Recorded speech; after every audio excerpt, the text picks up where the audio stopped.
जय जिनेन्द्र। मेरे इस जैन सोल यह जैन दर्शन के वैज्ञानिक वाहिनी को लाइक करें, शेयर करें, सब्सक्राइब करें और बेल आइकॉन दबाएं। और आप हमें हमारे वीडियो के नीचे दिए गए पेज पर भी फॉलो कर सकते हैं। जय जिनेन्द्र। शीशीबंद अर्थात बॉटल्ड पानी का जो स्वरूप है और उससे उस जल को पीने के कारण जो हानियां होती है, इसका विवेचन करने के पश्चात अब हम एक दूसरी जो पद्धति है पानी को शुद्ध करने की, उस विपरीत परासरण पद्धति अर्थात रिवर्स ऑस्मोसिस, जिसे RO प्रणाली कहते हैं, उस प्रणाली का अध्ययन करेंगे। इस विपरीत परासरण संयंत्र के लिए, RO प्लांट के लिए जो पानी लाया जाता है वो कहाँ से लाया जाता है, यहाँ से इसका अध्ययन करना आवश्यक है, जिससे हमें इस प्रणाली से वास्तव में कोई लाभ है या बहुत अधिक हानि है, यह समझने में सहूलियत, आसानी रहेगी। झरने का पानी जो है वह लगभग शुद्ध होता है और इसलिए अगर झरने के पानी का उपयोग किया जा रहा है विपरीत परासरण प्रक्रिया में, तो यह विपरीत परासरण प्रक्रिया उस पानी में से जो प्राकृतिक पद्धति से खनिज और लघु मात्रा में अन्य धातु जो उपलब्ध होते हैं वो सब हटा देता है। इस कारण वह विपरीत परासरण क्रियाकृत जल पेय जल नहीं रहता। नदी में कई बार देखा गया है कि नदी प्रवाह में नदी के किनारे बसे हुए जो उद्योग है, उनमें से निकलने वाला प्रदूषित पदार्थ, तरल पदार्थ उस नदी के बहाव में छोड़ा हुआ होने के कारण नदी का जल दूषित हो जाता है। सरोवर यह तो स्थिर जल है, लेकिन इसमें मवेशियों के धोना, कपड़े लत्ते धोना और तैरना, इस प्रकार की जो गतिविधियां है जो नहीं करनी चाहिए पर की जाती है, उनके कारण सरोवर का पानी भी दूषित हो जाता है। कूप या कुआं, इसमें जो जल होता है यह भी वैसे तो लगभग शुद्ध है, लेकिन स्थानिक क्षार का जो प्रमाण है, वहाँ की जो मिट्टी है उसमें से वह पानी झरता है, इसलिए उसमें क्षार का प्रमाण न्यूनाधिक हो सकता है।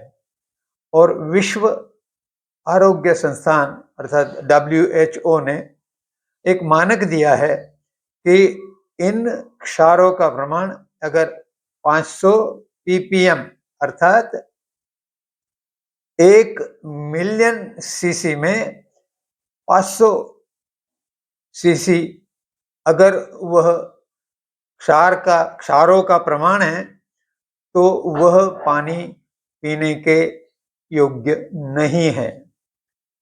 इस दृष्टि से विपरीत परासरण पद्धति कुछ लाभकारी है, परंतु नैसर्गिक पद्धति से उपलब्ध जो खनिज वहां की स्थानिक जमीन से मिलते हैं, वे वहां से हटने के कारण उस पानी का पेयजल की तरह उपयोग करने से विभिन्न प्रकार के व्याधियां उपस्थित हो सकती है।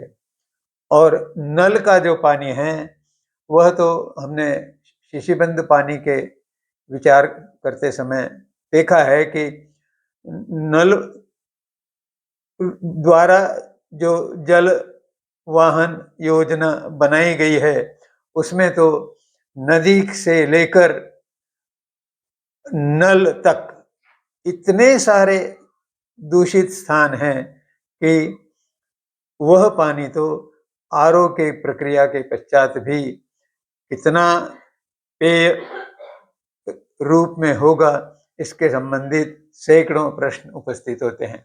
हम इस प्राथमिक जानकारी के पश्चात अब वो परासरण प्रक्रिया कैसे की जाती है यह देखेंगे।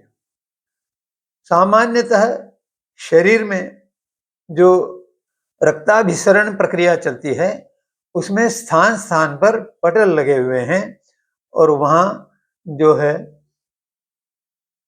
गंदगी हटाई जाती है।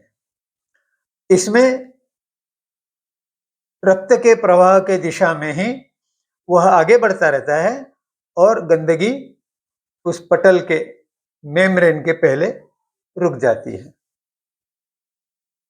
परंतु परासरण प्रक्रिया में उल्टी प्रक्रिया है। उल्टी तरफ से पानी को भेजा जाता है, उस कारण उसमें पानी का प्रेशर बहुत ज्यादा रखना पड़ता है और अगर वह पर्याप्त मात्रा में नहीं हुआ तो जल शुद्ध होगा ही नहीं। इस प्रकार जल को अगर शुद्ध करना है तो एक प्रेशर पंप लगाना पड़ता है। तो यह उस प्रक्रिया के संयंत्र का दाम बढ़ा देता है। दूसरी ओर इसमें उस पंप के लिए ऊर्जा की आवश्यकता होती है, तो इस कारण हर रोज यह बिजली की खपत जो है वह भी एक अधिक खर्च होता है। नैसर्गिक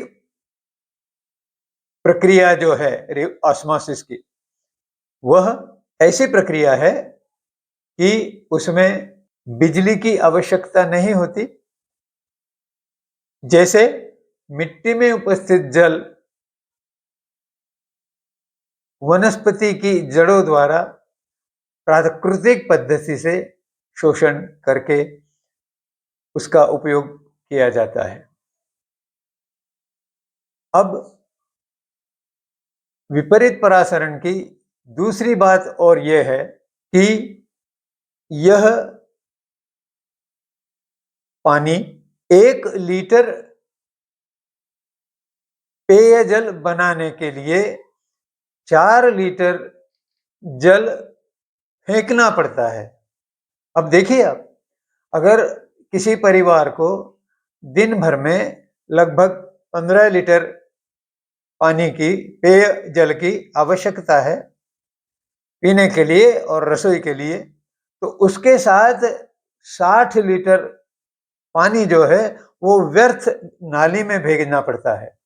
और अगर ऐसा नहीं करना है तो उस पानी को उपयोग में लाने के लिए एक और अन्य प्रकार का पंप लगाना पड़ता है और वह पंप लगाने के पश्चात उसकी बिजली की खपत और पंप की जो कीमत है उसके कारण उस संयंत्र की कीमत में ज्यादा पैसा खर्च होता है।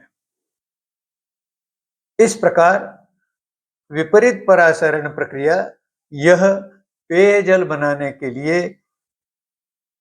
वैज्ञानिक दृष्टि से ठीक लगती है और लोगों को विभिन्न प्रकार के विज्ञापन और आकर्षक बातें बताते हुए उन्हें इसके ओर आकर्षित किया जाता है और इस कारण लोग इसका बड़े प्रमाण में उपयोग कर भी रहे हैं, परंतु यह बिल्कुल भी ठीक नहीं है। रशिया में इसके ऊपर प्रयोग किए गए हैं और वहां विपरीत परासरण पद्धति पे आधारित जो संयंत्र है उसको अब विक्रय के लिए नहीं रखा जाता। यहीं पर विपरीत परासरण पानी के संबंध में विवेचन रोकते हुए आपसे नम्रतापूर्वक निवेदन करता हूं कि मन में अगर कोई शंका या संदेह उपस्थित हुए हैं, उनका निराकरण करने के लिए कमेंट सेक्शन द्वारा मुझे प्रेषित करें तो उनका निराकरण हो सकता है। जय जिनेंद्र।